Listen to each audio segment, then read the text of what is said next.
What is the day today? Huh? What is the day today? Okay?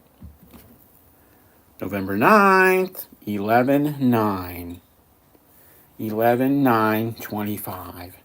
The day that Bitcoin starts heading up to all-time highs. It might not happen today. It might not happen tomorrow. It might not even happen next week.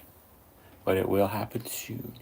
Before the end of the year, Bitcoin all-time high will be here. Woo woo! Woo woo! Woo woo! I'm the Bitcoin evangelist. I'm here to tell you, Jesus wants you to buy Bitcoin.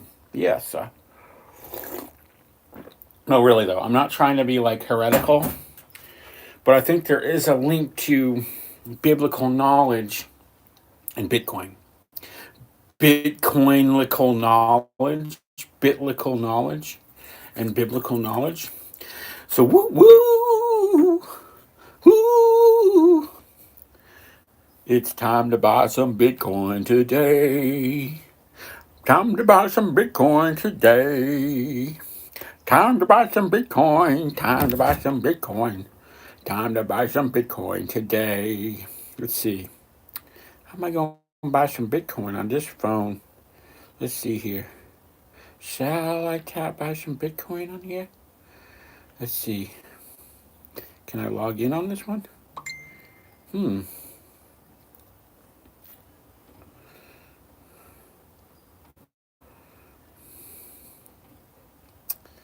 Oh, my is texting me, so I have to take a quick break here.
Do I got Dan Raznick on the line? Everybody say hi, Dan Raznick! Woo woo! Woo woo! I can hear the crowds of one that's cheering. Wait, we got 13 now, dude. You must be popular. There's like 14 people in the world. You're the best 14 people who ever lived. All right, everybody be quiet. Dan has something to say. What is Dan saying to my YouTube channel here? I just wanted to tell you how good steak is, and don't be a vegetarian. Wait. That's so weird because I've totally been being a vegetarian lately. I mean, I'm kind of a half-assed vegetarian though. I get all like pumped up about it, and then like someone gives me a steak with a pepperoni on it, and then I just fall off the wagon. So easy, dude. Yeah, right. So freaking easy. The best way to be a vegetarian in a carnivorous world is to eat grass-fed beef. Yeah, I agree. Well, do you know who Dr. Sebi is? Dr. Stevia. Sebi, Sebi. He was a Honduran African American, and he had this diet where it was like all about alkaline, and he was like not into meat or dairy, but he was into like this stuff called injera bread, which you get at Ethiopian restaurants. He was into like quinoa, wild rice, all organic, you know, stuff like that. And he was really cool. So that's who I'm kind of trying to emulate, but I'm not always successful. That's awesome. Yeah, I'm not always successful. I haven't actually heard of him. You know, I find find the funny. You know, one of the funniest things about the world of psychology and the mind. After making a carnivorous joke, I'm only eating the vegetables in my salad. I actually am not eating any of the steak because I don't want to be seen eating meat online. Yeah. One of my best friends is. Well, you know my friend Ocean. He's like diehard vegan for ages. Yeah, so. For sure. Anyway, how's Santa Cruz treating you? Santa Cruz it's a beautiful day, sunny skies. We're moving towards the cold time of the year, which is strangely colder than places that get snow. Wow. And, Dalton Wilkins says hi. It's a dry chill that hits you to the bone. Keith Brantley says hi. There's actual snow. It's for some reason more fun. Dalton Wilkins wants to know what we're doing. Tell him, Dan. We're just having a good old conversation. Yeah, we're just hanging out. It's a beautiful Sunday afternoon. This is how I do podcasts. Kind of spontaneous, kind of unplanned, kind of raw. This might be my first time ever on a podcast. Oh, we got a first timer here. Everybody, woot woot. You're popping my podcast virgin cherry. Thank you. Okay.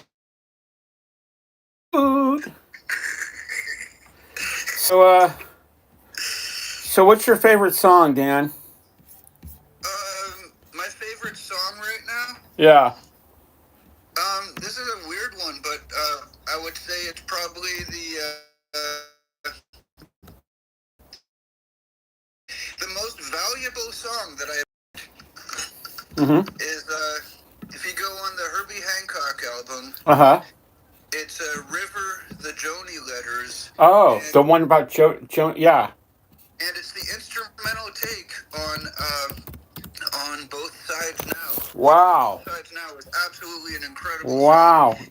But what I love, why I consider this my favorite song is it's got a great story. Because I used to drive a taxi in Santa Cruz many years ago. Wow, you drove a taxi too? Yeah, I was a taxi driver, and then before ride sharing showed up, Yeah, I did it. You know what? I did it right around the time I met you. Right. Taxi. Yeah, that's true. Yeah. Yeah. And anyway, one night I picked up a couple, and this dude's wife, she was so drunk she couldn't even get into the car without bumping her head. And she was so wasted. I thought she was going to lose her beans in the car. Yeah. And I put that track on because energetically it's just so stable and so centered that it brings out that something that's real nice. And anyway, so I got them home safely. I got this couple home safely. The woman's drunk off her. Dude cut the $100 bill. Wow. And he said, "Well, just keep the change." So I made something like an $80 tip on that trip. So I consider that the most song in my collection. You know what? Hancock, the Joni Letters, Both Sides Now. That was what hooked me into taxi driving. Was sometimes you just get some generous person that would just make your night. Even when I was hello. Hi. Say hi. Don't be shy. Erin's wearing her face mask right now. She's very shiny. Hello. She's not say shy, hello to the podcast. She's glowing. Buffalo Traffic Official on YouTube, everybody. Yes. Woo woo. We're trying to get. Life. We're almost at 3,200 subs. We're right about 3,191, and I think Dalton just subbed. So I guess we're up to 3,192. Actually, let's see. Let's see real quick here. What are we up to? 3,193. We're 7 away from 3,200. In honor of 3,293, I'm gonna 3,193. Take my first bite of beef online. Okay. Ah! The vegan angels are screaming. Whoa! How can you do that? And the cow whose spirit this belongs to says, "Thank you for making me so delicious. Moo! Thank you for making me so delicious." We really appreciate that very much. Well, I'm going to do You something didn't that's against squander my my diet. life. You Then, if made you're me going to more be alive. breaking rules, I'm going to drink some coffee. I'm going to drink This some is the iced Breaking tea. Rules podcast. This might be the beginning of something beautiful. Yes. And we got some coconut chips over here. What? Oh, yeah, Now man. you speak in my language. Mm. What if all you Yeah. ate was just healthy food all the time? Like never anything unhealthy? Like only like coconut stuff, coconut milk, you know? That's what I tried to do Yeah. for a long time, but then somebody offers you a piece of pizza and it all comes falling down. Yeah, I know. Then you But turn into chubby checkers. it feels like pizza fell from heaven last night. Dude, I went to see Tika. Do you know my friend Tika? I recall Kika. You Yeah, remember I you think went to so. her house, remember? Tika and Yeah, Ocean? long time ago. So my friend Tika was in this play. That's part of the reason I came to Santa Rosa. Oh, Tika, yeah, up in Santa Rosa. Yeah, so I went to see her play. She was in this play Clue, you know, Clue based on the Mm-hmm. movie. And it Of was her course. closing night. She actually originally invited me to opening night, but I didn't make it to closing night.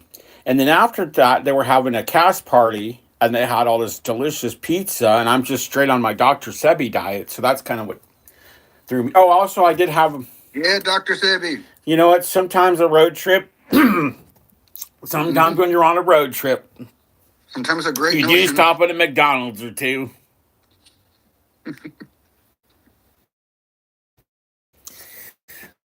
Unfortunate. Some So, say McDonald's coffee is very good. oh, what's this shirt say? Shut the. It's a shirt. Wait, did Bob Ware say that one time? Yeah, Bob. Wait, You know, show us your shirt, Dan. Show us your shirt. Okay, you know what really ticks me off is people who spend $100 to go to see a concert and then behave like they're at a dive bar. Well, $100 at least now. $100 at least, 200, 300, 400. Can I tell you too? Show, and then they don't actually show up to the show. They show up to hang out with each other. Okay, I don't mean to sound like an old timer, but man, did we have it good when we were kids? Because you know what? Yeah. I used to just show up with like a 20 and be like, "Ooh, can I buy a ticket?" Like I got into Bob for $10 plus a beanie that I was wearing. Oh right? yeah, you go. You know, the most I ever spent. You know, the hack. You know, the when the show starts, they want to get rid of the ticket, right? Yeah, they like, you know, they try and sell a ticket and rip you off for $40, twice the price. But you know what? Now everything's digital. You can't do it anymore. Oh yeah, actually you can. You know, it was the last 3 Dead shows we made it in. Aaron and I made it in 2 nights for free. How? You just find people who have extra tickets and they say, "Here, walk in with me," and they give you their ticket. They must have really bad security, which is good. Yeah, basically, yeah, bad security. Because what happened when I went to Pearl Jam was this lady. She was like, "Yeah, I have this extra ticket because I'm going in with Boom's brother, you know, the keyboardist." And so I met Boom's brother, actually. But then she said, "Oh, it's on this phone. Just take a screenshot of the phone or something, and that has the ticket." And I gave her like $100. And then like I'm trying to get in, and they're like, "It says no screenshots, right?" So I thought I was SOL. Right. I don't know, somehow I got in.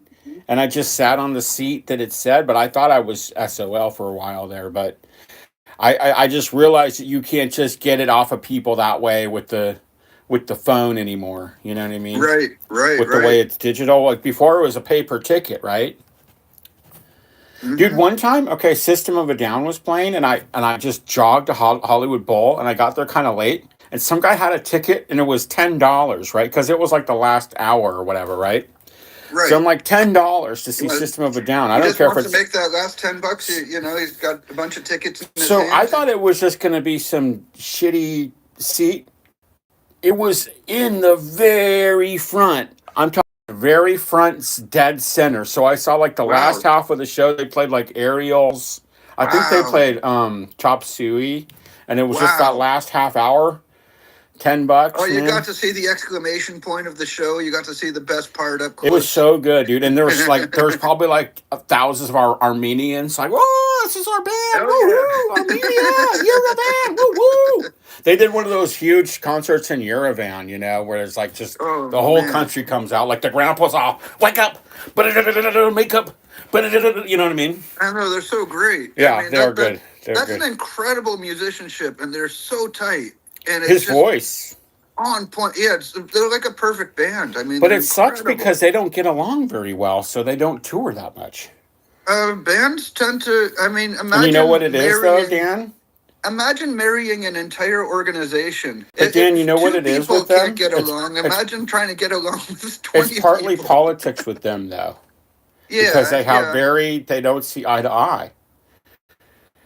Nobody sees eye to eye in full. That's the trick. Yeah, you know? But I mean, it's like Serge is very left, the drummer's very right. So I think that's some of the, you know, The interesting thing is that's part of what makes the music work successfully.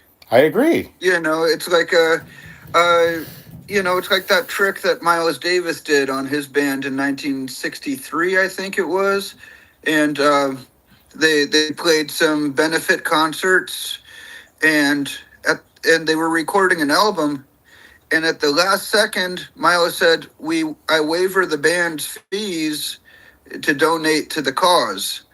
And, you know, Miles could afford to do that. Mm-hmm. Nobody else in the band, you could afford, you know, to lose a paycheck. You know, mm-hmm. They're living day to day. Musicians don't get paid well. Yeah. And that created musical fire that generated 2 legendary albums from one performance. The generosity, what it goes to show what generosity can do. The band was so pissed off at not getting paid that, you know, the story goes that they wound up turning in these performances. You know, they're still reissuing this album today, these 2 albums today. I mean, mm-hmm. I think they're getting paid, hopefully, maybe. You know, I mean, actually, everybody in the group became successful musicians in their own right, so they were able to sustain themselves in the long run. But you know what I mean? It's just a weird thing that. Well, creative tensions, built-in conflict, actually create beautiful outcomes if it's done right. It's kind of like, okay, you know, if it's so bad that they can't work together at all. You know, it's kind of like in 2019, right? Much. You had this kind of soup of me, you, Jamie, Barney, Bill, Steve in the studio, Natalie hanging out, right? And sometimes it was kind of this chaotic thing. But when we actually recorded some songs, I really liked the version of Zakar and Ocean we did. Right. That version is one of my favorite versions I've ever recorded. In fact, I actually want to put it out. Yeah. I want to put it out and give everybody splits on it. Those tracks and finish them. You know, well, actually, I think that some of that work incomplete. I think that recording stands on its own pretty well, actually, and it's raw, which is actually nice. I mean, I think that's really cool as it is too. So I would like to actually release that sometime, you know, in the future. I thought about it, and that sounds exciting. Yes, I had a version that I had released a long time ago that I did with Dave. It was just him doing kind of like stuff on the computer along with my guitar and vocals. But I really like the whole live band, you know, feel of it. And I really like some of the jams we had. It was just kind of like this cluster of chaos that sometimes kind of smoothed into a good, you know, when it was directed right. Yeah. You know? Yeah, when it all came together, there's just these beautiful moments. Yeah. And I mean, I take responsibility for some of that in the past because, I mean, I wasn't, you know, I try to play on feel without, you know, and sometimes if I'm not paying attention, I get off key and stuff like that. But the beautiful thing is, you know, I've been really staying cognizant about, you know, taking the extra moment to think. That's why you always have to record. The key center, my, you know, own my errors of the past and play, you know. I think that's why it sounds beautiful. I think that's why it's so important to record a lot, because a lot of times you miss out on different jams. I actually have this one jam, and I think you're playing on it, where I'm just doing vocals, and it kind of Hmm. turned into this sort of funny like song. I should actually try to find it. Um, I think I put it out on YouTube, and it's something like America, America. It's this really funny jam that we had, But I don't remember. I have like a few different um, YouTube channels, and I don't remember exactly where it was, but I should try to find that actually because it was pretty funny. America needs some good Because anthems. there's people living in their cars. There's people crashing in their bars. You know what I mean? And then you Oh were yeah. playing. I think you were playing this guitar, and Barney was playing. And I really liked that combination, like you and Barney. And I think Jamie is a good drummer. And I don't know. It felt like real rock and roll. You know what I mean? It didn't. It felt like what rock and roll is supposed to be. You know. Yeah. Yeah. But I love it when when we get together. I mean, I was listening to one of the last performances we did some years at a Folk and Soak up at oh yeah, that little. Chris I had Holly's that little. festival. I had that little clip on my thing. That was cool. Yeah, we were Yeah. having a lot of fun. I mean, it was Yeah, dude, I just had that little the little Martin backpacker, and mhm. it had a little pickup in it, and I actually Right. ruined the pickup in that show because I was jumping around, and the pickup came out, and it was so hard to get that pickup. That pickup was not supposed to be in there, by the way. It was really kind of like not really meant to be in there, and it kind of had a crusty sound to it, but it was kind of fun. It was it kind of worked for that jam. Hmm. But yeah, that was Good fun, man. times. That makes me miss Natalie too. Natalie was a Yeah. sweetheart too. Yeah. Yep. Yeah. She was. God, what was it? It was one of the Harvell's gigs that I first met her. Yeah, the Harvells, and we Girl, went to Mel's afterward. Harvells to Mel's. was it Remember? Mel's? I think we went someplace other than Mel's that night. There's a picture of us in front of the Mel's. Remember? Oh, we did that too. Yeah. I mean, But yeah, yeah, I miss Natalie too. She was nice. she You know. was a very kind. Yeah, we met. I almost got involved in a theater project with her. But yeah, Um, she was working at that Black Box Theater. the Black Box Theater. That's I right. actually I went there when I had my initial recording of TV in my head. I had the mix, and she put it on the big loudspeaker there, so I got to hear it No like a way. full regalia. Wow. So yeah, she was always very supportive of me as a musician. But she was Yeah, always she like, was. you need to. She was like, you need to record it hard rock. I need to She's produce definitely you. an artist's artist. She was like, if I produce you, it's going to be a hit. So funny. She was hilarious. Oh my God, I have this one cool thing in San Francisco, and it's not even on. It's not even a public video for some reason. So I'm You gonna make it. posted that to the world for yourself to see. Yeah, let's see. This is a Bruce Springsteen track. Well, it's like showing San I go Francisco when going it's saying down. my hometown. Even though Santa Rosa is really my hometown, I was born in San Francisco. So I was born on Geary and Baker, not too far from the Fillmore. So All right. where were you born? I was born in St. John's in Santa Monica. Oh my God! I didn't And then know my. I wasn't even a year old when we transplanted to up to San Francisco. I Oh, so remember that's why when, you have the L.A. San Francisco boomerang thing like I yeah, do. I Huh? mean, I was like going, okay. I mean, I still remember I was in the womb and I was like getting ready. It's like, I'm going to come out into this world. We're going to push through. This is going to be amazing. Wait, are you being And I was serious really right now? mentally getting myself ready for this like incredible birthing process. And all of a sudden this hole opened up. Some hands reached in and pulled me out sideways. I was all, what the hell is going on? And I was kind of like disoriented Well, right I from the gotta say start. you got better memory than me because I don't remember my birth actually. Yeah, I don't remember my birth either. I just kind of. I actually pissed on the doctor. Apparently, It's the off-balance story that begins with cesarean supposedly my sections. rebellion started when I pissed on the doctor. That was like, that was the whole story about me. Yeah, that was the first act. Just let it out. Yeah, let it out with a bang and a shout. And I was just a couple blocks from the Fillmore, ready to rock. Gary and Baker. Yeah, man. I'm like, see you soon, Fillmore. Oh, shit, it might take 50 years. Hurry up, Dan. Get me in the band, huh? Get my trademark going, huh? Come on, Dan. Oh, who's gonna mix the show? 2019 was an interesting year, actually. Very interesting year. Like, I recorded that TV in my head in the studio, and then I was kind of coming out to LA and playing with y'all at that crazy studio. And then I got hired at Starbucks, which might not have been the best thing for my music career because... Are we talking about 2009? No, 2019. 2019, okay. I mean, you're thinking in 2008 when me and Jamie worked for Starbucks, but this was like... Right, I was thinking about that Starbucks. My second Starbucks tour was in Malibu, and... In 2015 when I worked at Pete's. Oh my God, which one? I was your competitor, man. We provided... You provided us with beans.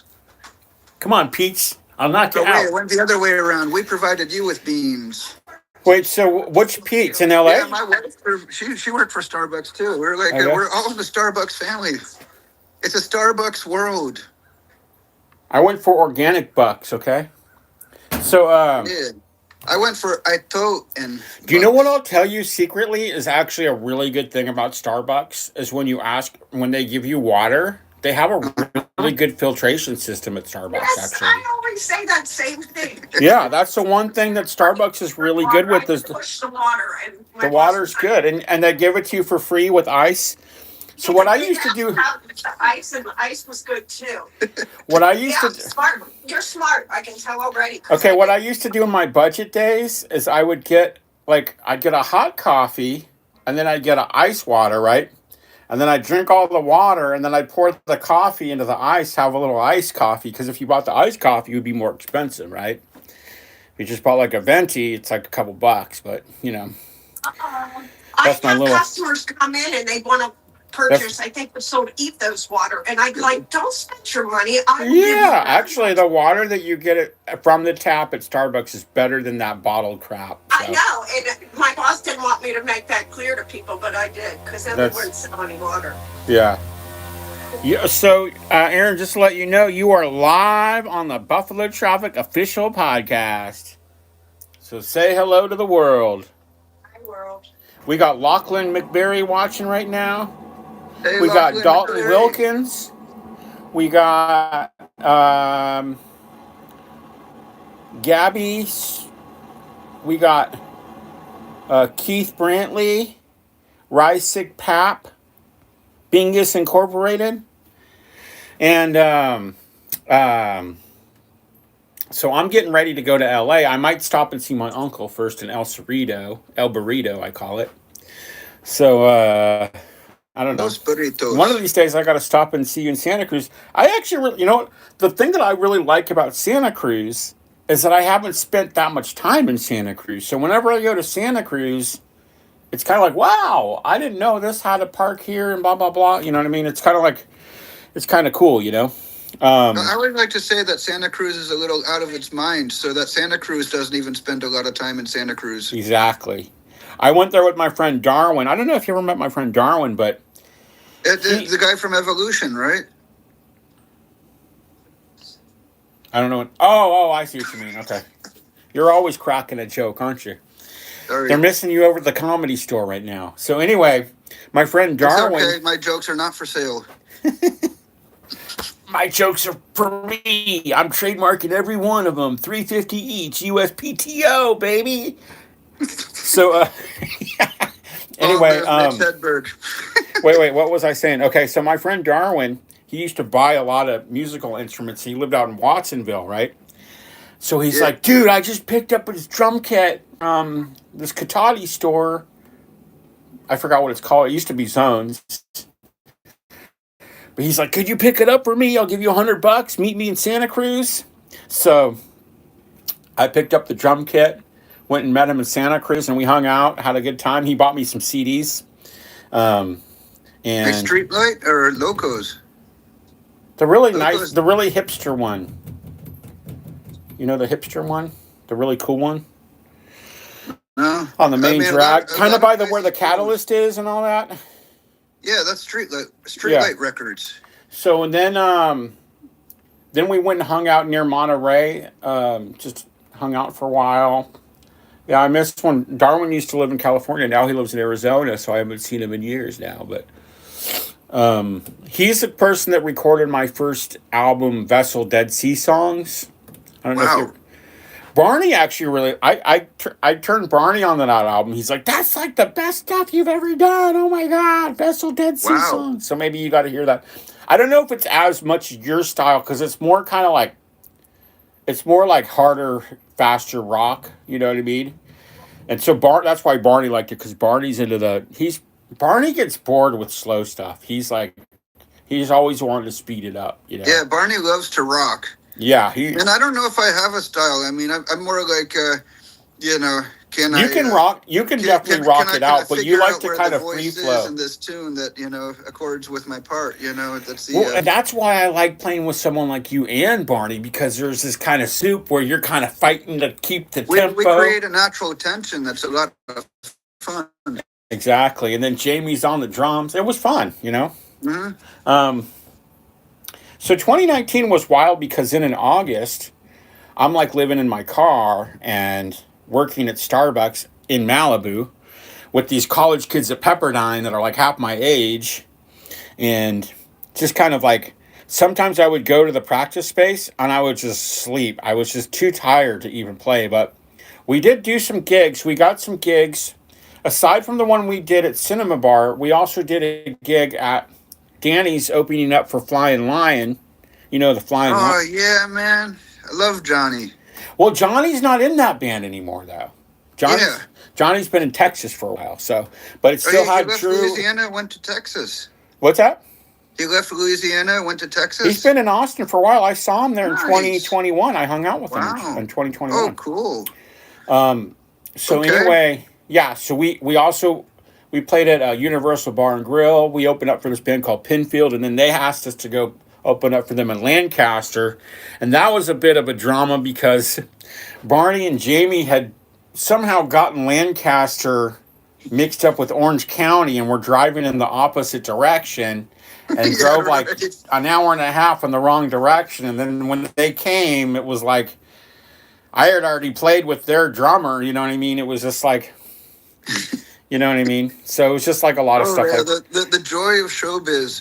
I recall one show where the lead guitarist, I was playing rhythm guitar in this one group, and we played this show at a bar in Glendale. Lead guitarist forgot to bring his guitar. Oh, by the way, Bub says what's up. There was no backup. I should have given it, in retrospect, I should have done the right thing and given him my guitar. And then just, the lessons we learn through time, it's like, what happens when you're the rhythm guitar player and the lead guitarist, forgets his guitar? It would have been a better gig if I had offered my guitar so then the show could go on. And then there was the house guitar that didn't have an actual way to plug in. I could have played that and it would have just been a whisper of just a, kind of thing. Well, it's kind of like, even like I had my guitar, but then you let me play your guitar at Cinema Bar. And I think it sounded better. It was like, you know what? That might be when I started liking nylon string a lot. Because I think that was... Do you remember that show we played in Santa Cruz in beginning of 2010? The bowling alley?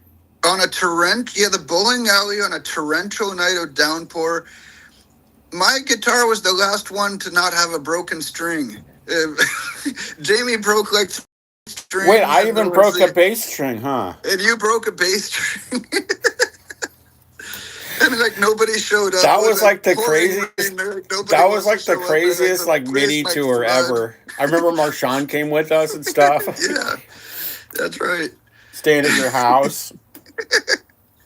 I mean, there's stuff I want to talk about, but That was I can't fun. I can't divulge everything unless Jamie was here too. You know what I mean? Oh no, That would that would some of actually those stories just belong to us. that would be fun though if Jamie was on here too. Maybe we should call him on. Yeah, see where he's at. Yeah. Anyway, yeah, and oh yeah, I did a little acoustic thing that when I was there that Fred Jardin got me too. This little like wine bar place or something. I don't know. Mm-hmm. And there's this girl there that I met named Dylan, and me and Marshawn hung out with her at her house. Me and Marshawn actually went up to my folks' house in Santa Rosa, just to hang out for a few hours. You know, something I really love about Marshawn Mm-hmm. is that I went through a bitter divorce years ago, Uh-huh. and one time on one of the worst days of that process, the absolute worst, and I was trying to call everybody in my phone to see, just to be able to talk to a human voice, to not live in my head with my pain. Uh-huh. And Marshawn was the only human being on planet Earth who What about me, man? Come on. You showed up later, but Is everything okay now? everything's beautifully great now. Okay, But back in the fold. you want to talk about what a friend does? Marshawn is truly at one of my lowest points in my entire life experience. Marshawn was there for me, and I will never forget that as long as I live. That's great. Mm. He's been for me. He was here for me a lot lately to talk about my loss. Yeah, Because man. he's had some loss himself, so Mm-hmm. he knows what it's like. And also, he knew Yeah. Susie too. You know. Yeah. In fact, they even had an orphan Christmas one time because Susie and him were both kind of alone on a Christmas, and they hung out. This was probably a decade ago, at least, but they definitely had some hangout time, and usually with me too, you know. But and everyone who knew Susie just misses her a lot, you know, and it's been a Susie, hard form. It's been a hard 4 months for me. I gotta send you. I found the track, but Susie and I recorded a version of "My Way." I didn't like my guitar playing on it, and Susie has her Broadway style. She really loves that. The theatrical tone of voice, which it's like I come from Grateful Dead school, which is like you're gruff and you just wear stakes on your sleeve kind of stuff, and let all the beautiful stuff on and internally within the music. And Susie was more the extrovert in style, but I need to send you that track. There's actually it's really beautiful. Actually, I mean, I think we did take after take after take trying to get through the song one time, because it's really lots of chords and complex arrangement and whatnot. It's a lot going on there. Believe it or not, last time that I jammed with Susie, she was on drums. She was going through this phase where she was learning drums, and me, her, and Barney were jamming up at Jamie's place one time. Actually, kind of strange, but I have it on YouTube. Part of it, not the whole thing. Oh, but, good! Wow, I want to see that. Yeah, it's on my. If you go on my YouTube and you put if you put Susie Scheinman and Barney, it'll come up. Jamming with Topanga, and she's such a gem. I wish I would have jammed more with her on drums, and I actually planned to. I was planning to see her actually that week. I talked to her 3 days before. Yeah, you were getting ready to show up. Yeah, and that's what's kind of heartbreaking. I wrote a song called "She Didn't Wait," and she just was too hurting, and. Well, I don't know. I've cried so much in the last. That she was. What I mean, she was definitely suffering tremendously. Well, the thing is, I thought she sounded better the last time I talked to her. That's the thing, is that, and my brother did too. And when I was really scared was a year ago. All of a sudden, I was in LA. I couldn't get a hold of her, and I was really scared. But she was in UCLA psych ward. Mm-hmm. And I was really worried then. And then, that that last time I talked to her, she was like, "Yeah, my osteoporosis is getting better." I was like, "Oh, we'll go on a hike when I come into town and this and that." And like I thought, like, "Oh, I can't wait to see her." I hadn't seen her since last October actually, because I've been traveling around and stuff. So I was looking forward to seeing her, and um, it's just Yeah. I did a lot of crying in the last 4.5 months because I'd never gone through something like that. You I'm know, sure there's going to be more I, tears too. and I mean, And I've gone through losing people, but not in that way where it was just mhm. this sort of suddenness of it. Yeah, I mean, So, it's tremendous. I mean, there's a place in your heart that she'll always be at, and you won't be able to find her. well, I feel like she's with me. I mean, on woo woo Yeah. level, but it's Uh huh. still you still want to, as much as I believe on the woo woo, you want somebody there physically too. That's just how we are as humans. Yeah. And it's just really Absolutely. hard to not have somebody if you see eye to eye with someone on so many things, you agree with somebody Mhm. on so many things, and then you're like, don't have that person, and you're hanging out with somebody else, and you're like, oh man, I don't agree with this person. I miss that person. I miss that person that I saw eye to eye with on everything. It was a really weird thing because from the very first time I met her, I saw you two as like this one thing. And even when you weren't with her, I always thought of her as, uh, your person in a way. I went through a lot of stuff where I was like, "Oh, this is too difficult." La la la. And now that she's not here, I kind of wish that I had just like gotten us couples counseling and just really battled through. Mm. But it might be unrealistic. But I just wish like that we. But it was partly she had different ideas about what she wanted. But in a weird way, It's it's like natural. it's in a weird way we became tighter when we weren't dating. You know what I mean? Yeah. But Yeah, because I mean, you guys had a friendship that transcended all of that shit. yeah. You know, But I and the kind of weird thing is, it because like if you think about what dating is promoted as in our pop culture, uh, popular culture doesn't actually really promote any kind of commitment sense through, the realities of, you know, uh, how complex relationships actually are. but the hard thing or now or is it's or like or what love and commitment looks like. I mean, you can love and be committed to somebody, and have you ever heard that song? Uh, God, I'm going back to that album again. This happened to my buddy just the other day. One of my friends contacted me out of Pennsylvania, and mm-hmm. his wife, she goes through, you know, I'm leaving. This is it, and they're young. They're like in their late 20s, early 30s, Yeah. and they're if when he hears this, it breaks his heart, and he doesn't know that that just means that let her take a break for an evening, get her go send her to have a massage and get pampered and just to catch her breath. She might not have the mechanism to say that I need this for myself. It's like a Yeah. lot of times, and it caused me to reflect on this another Joni Mitchell song from that same Herbie Hancock album. Uh, you know, uh, uh, and it's the song that Joni wrote about her parents, and the hook line of the chorus, the entire chorus is, you know, uh, you know, she says I'm leaving here, but she don't go, or he says that he's leaving here, but he don't go.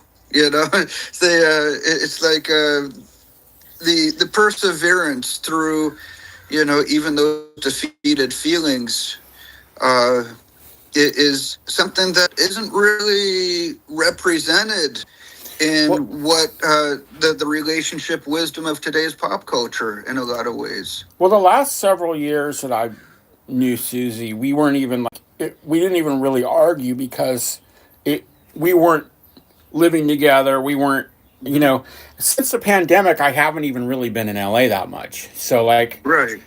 it's been more like long conversations. It's been me trying to calm her down a lot. We weren't really arguing much in the last it was me just hoping she was doing better for a lot of the time, and Absolutely, yeah. it was Because more like I think.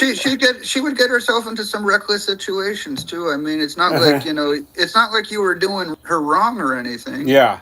So I mean, you were for doing the me, I best was with kind what of you like had. I was kind of like the special person that she turned to a lot. But like Yeah. that was Well, also really hard because I always felt like worried about her and stuff like that. And but well, there's definitely an aspect where you guys kind of belong to each other, and that's that was something that always I just always inherently felt that. I know, and that's why it's really hard that be it the illusion of my mind or not, it doesn't really matter. I mean, that was my my feelings opinion. I mean, I sort of feel So like we have. I mean, it's like I don't know that anybody else would grieve her the way that you do. So that's a very personal grief. That Because really, we had so many inside jokes. Like the last time I talked to her on man. the phone, I go, Mhm. honey, and she goes, Mr. Bear, and I'd be like, honey, and she's like, Mr. Bear. Like we sounded like retarded people, you know what I mean? But that was like part of Yeah, like man. that was part of our charm. Is like this, like we could just talk in a way that nobody else would talk to. You know what I mean? Yeah. She'd Yeah, be a lot all, of people oh, never, Mr. Bear. She'd go like this. She'd go a tap lot of tap people tap never tap. get to experience that. A lot of people are so guarded; they never get to even know that. You're lucky that you've actually tasted that kind of friendship Yeah, in but this it's world. just so hard to not have her now. Yeah. It's just like Oh man, it's just I can't even imagine. I mean, it's just it's sucks. there's no other Susie Scheiman on planet Earth, and now she ain't even here, and it sucks. She's a really I magical wish I could have person. had that. I wish I could have had that last time we were supposed to hang out because Me too. I had a lot of ideas about what she needed to do, and she was in a really bad space, and She was struggling, she definitely. felt like she couldn't even go to San. I don't know. I don't want to. I don't even want to go into certain things because it's like Yeah, that's fine. That's totally she fine. I had don't want beef to. with certain people, and I don't want to fucking open that can of worms up. But like, Well, yeah. That's totally. I mean, the but we had a good last conversation. We were cracking each other up. We were laughing. One of the last things I texted her was "I love you." You know what I mean? It's just like there was no like fucking. There was no hard feelings on our end, at least. It's just that, like, yeah. you know, I um, mean, one of the weird things is because we're artists, yeah, and this is not Russia. Like my mentor, he wrote operas for 5 guitars, symphony orchestra, and vocals in the last chapters of his life. You know, he wasn't like Frank Zappa, who could